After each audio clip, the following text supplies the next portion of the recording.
Hi, this is Elle from elbowpepper.com, and today I'm going to unbox a new grow bulb that I just received. This is manufactured by Apollo Horticulture, and it's an LED grow light.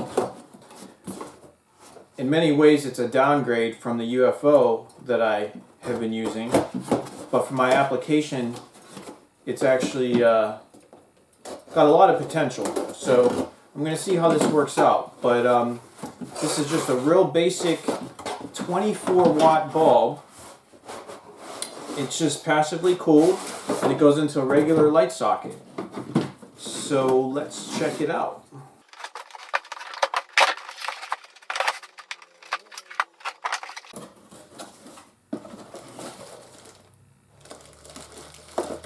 This is it.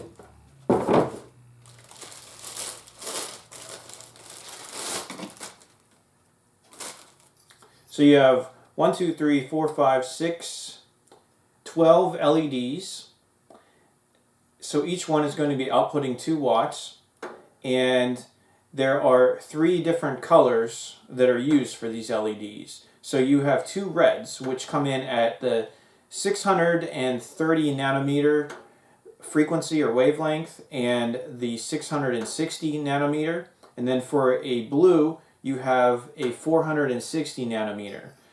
Very basic. It's not a 5-band, 6-band, but just you got 3 basic bands and screws right into a regular light socket, which is pretty cool depending upon what you have in mind, what you're going to try to do. Now obviously you're not going to be growing some huge massive plant that's relying solely on this light.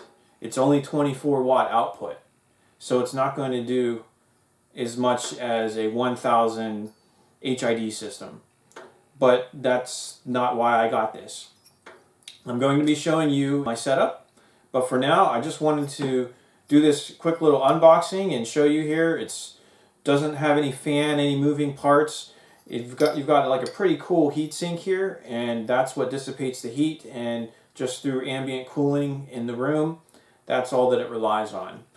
So let's take a quick look at it and see what I'm actually planning on using it for. This setup is the reason why I was actually interested in an LED light such as this one. What I have here is a basic, simple way to suspend some lights and allow me to grow a tray of seedlings 2 feet by 1 foot and put this setup alongside a sunny window. So I'm able to take advantage of the free full spectrum sunlight, but I'm also able to supplement that with some LED lighting that is very efficient and focuses on those most effective wavelengths of light for photosynthesis. What I have here is just a basic set of holes in this board that allow me to attach some sockets, and right now I have the one in the center. I have the ability to use 2 sockets or even go up to 3 lights so that I can have nice lighting that's spread across here. Now this is a 24 watt light. If I were to get 2 more of the same wattage, it's still only 72 watts, but those 72 watts are going to be plenty for what I need in order to light a basic seedling tray. Here's a better look at this. As I mentioned, there are a couple hole configurations, so if I want to do 1 light, you can see I can put one here for a 3 light configuration, or I could have one here and here to have a properly optimized 2 light configuration, just depending on what I'm going for. I tried to build this to be sturdy but as light as possible, and most importantly, this side is what's going to go up against a window, so I don't want to be obstructing the natural sunlight that's coming through. And I think by using some pretty thin boards and keeping it very simple, I was able to achieve that. And of course, as the plants grow, I have these chains. I can disconnect this and connect it at a higher link in order to raise this. Right, but really, you want to see this light lighting up, right? Let's turn it on. There's a slight pause and then it reaches full illumination. It's difficult for me to really show how this light looks because this camera just keeps color correcting the white balance as I focus on different light points. But let's try to see how these bulbs look, how these LEDs look. You can see how there's the 3 blue and then the rest that are the different types of red in the spectrum. So you have to have a certain distance away from your target area in order for those blues and those reds to properly blend and give you a nice consistent coverage on your plants. Otherwise, you're going to have very concentrated areas that are blue and then other areas where there's red light but no blue light. So if you want a nice mix of those 3 spectrums that are available, you have to give yourself some distance. And then too, just to cover a reasonable area. It seems like at the distance where I am right now, I'm getting the most amount of light concentrating in a diameter that's around 12 inches, maybe 13 inches. That's where most of the light is going. Very little side light that's flooding away from my target area.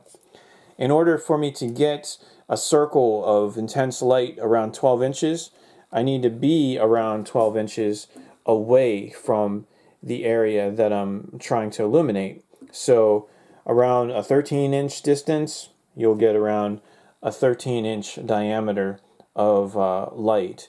And of course, as you go further and further away, although you are covering a larger area, that light intensity begins to decrease. So for me, I'm thinking that the optimal range, the optimal distance away from your target, even though plants can touch this LED and maybe the leaves won't get burned, but that doesn't mean that the LED is going to be really effective at illuminating all of the area. So probably a good 12 inches is what you're going to want to shoot for your distance. And that's why I was thinking in the long run, I'm probably going to end up wanting 2 or 3 of these in order to do a 2 square foot area. I think that that's going to be just the right amount of light for what I'm trying to do. Here we are with no other lights on, and let's take a look at this LED. We've already had a chance to look a little bit at the different colors of LEDs that are used in this light. Now let's look at what happens when these LEDs cast their light very close to an area. See, I'm practically touching this wall and you can see the individual lights, the blue, the reds. So you don't get a good optical blending of the spectrum when you're an inch away. But as you start to pull away, then you start to see those colors mixing. So although people will talk about LEDs and how they're so great because you can get them so close to the plants, well, you have to be realistic. You don't put them that close. Certainly not ones like this one or ones like those UFO grow lights. That's not what they're meant for. They're meant to be a certain basic distance away. That way the lights can blend and you can get a nice consistent lighting effect. But of course, you can't be too far away because then you get too much stray light that doesn't actually reach the target area. And of course, the light intensity is decreasing the further away you get. I got this LED off of Amazon.com for $30 shipped. This ought to give you a good idea as to the size of this light. And although it does fit into a regular socket, you have to keep in mind that if you have different types of reflectors or types of housing around that socket, you could have some difficulties getting this to work in just any conventional light socket. So bear that in mind as you're preparing if you do want to try this light out. As far as your expectations, keep in mind this is only a 24 watt light. So don't think it's going to compete with a 1,000-watt HID system. It's not. As far as how much area you can adequately light with this, not any more than a 1 square foot area. Really, probably a 1 foot or a 12-inch diameter circle. That's what's going to give you the best light from this. So for $30, that's not bad, because you can always get 2 or 3. You could use them in multiple configurations, and of course, I think that what makes this so great is that this works really well if you're using it as supplemental light, especially alongside a window, using that free sunlight that you can get, which plants do love.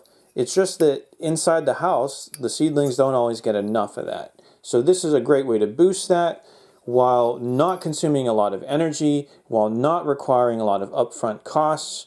And so for me, I just couldn't pass up the opportunity to try this out, and I wanted to show you guys what it's like.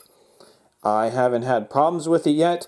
I've only owned it for a few hours, so I will let you know if I have any issues, but so far I'm happy, and I'm definitely going to order at least one more just to really take advantage of this configuration that I've set up here. So I will keep you updated, but thanks for checking out this video, and if this does look like something that would be a good fit for you, from what I've seen so far, don't hesitate to buy it and try it.